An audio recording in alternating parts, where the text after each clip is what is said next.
मित्रों, एक वक्त था जब ग्राम गढ़ा छतरपुर को कोई नहीं जानता था। वहाँ का कोई अस्तित्व ही नहीं था।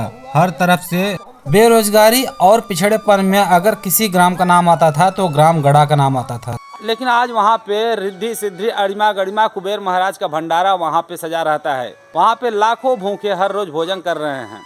आज वहाँ के प्रत्येक लोगों को रोजगार मिल चुका है। आज वहाँ की स्थिति स्वर्ग का अनुभव कराती है। न केवल इतना ही बल्कि आचार्य धीरेन्द्र कृष्ण शास्त्री महाराज प्रत्येक वर्ष 121-151 कन्याओं का विवाह भी करवाते रहते हैं। आज के इस वीडियो में हम आपको बताने वाले हैं कि आचार्य धीरेन्द्र कृष्ण शास्त्री महाराज कन्याओं का विवाह क्यों करवाते हैं। अपनी सारी बचत, सारी सेविंग को खर्च कर देते हैं कन्या विवाह महोत्सव में। अभी 8 मार्च को कन्या विवाह महोत्सव है और 151 कन्याओं का विवाह करवा रहे हैं धीरेन्द्र कृष्ण शास्त्री महाराज। आप सभी को आज की इस वीडियो में हम यही बताने वाले हैं कि धीरेन्द्र शास्त्री जी महाराज आखिर कन्याओं का विवाह क्यों करवाते हैं।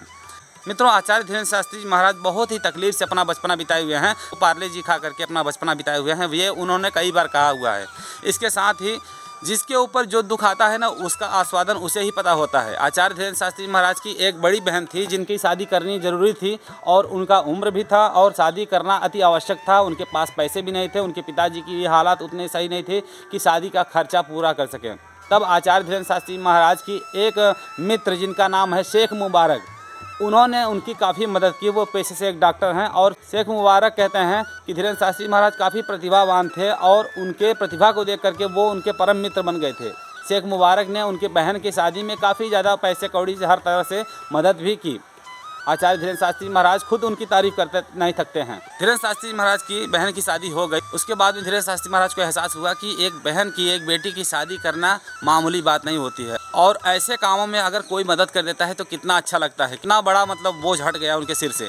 तो इसीलिए धीरेन्द्र शास्त्री महाराज ने ये तय कर लिया मन ही मन कि अगर मैं जीवन में कभी भी कुछ पैसे अगर कमा सकूंगा, कुछ थोड़ी सी स्थिति अगर हमारी बनती है तो मैं सबसे पहला अगर काम कोई करूंगा तो वो बहनों की, गरीब बहनों की शादियां करवाऊंगा। क्योंकि शादी करना कोई मामूली बात नहीं होता है। उनके लिए मामूली बात नहीं है जिनका आगे पीछे कोई नहीं है, जिनके पास पैसे नहीं हैं।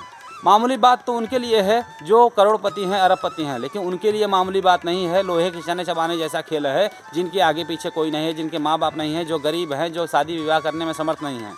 तो धीरेन्द्र शास्त्री महाराज का पहला परम उद्देश्य बन गया कि मैं गरीब कन्याओं का विवाह करवाऊंगा और इसीलिए आचार्य धीरेन्द्र शास्त्री महाराज प्रत्येक वर्ष कुछ न कुछ कन्याओं का विवाह करवा रहे हैं और उनके धर्म पिता बन करके उनका कन्यादान कर रहे हैं। यही नहीं, आचार्य धीरेन्द्र शास्त्री महाराज आने वाले 2025 में भी कुछ ज़्यादा कन्याओं का विवाह करवाएंगे, क्योंकि उन्होंने कहा है कि अगर हो सकेगा तो मैं दहेज नहीं लेकिन ज़्यादा कन्याओं का विवाह करवाऊँगा। तो बस आज की वीडियो में इतना ही। मिलते हैं अगले वीडियो में। जय श्री राम, जय बागेश्वर सरकार की हर हमारे।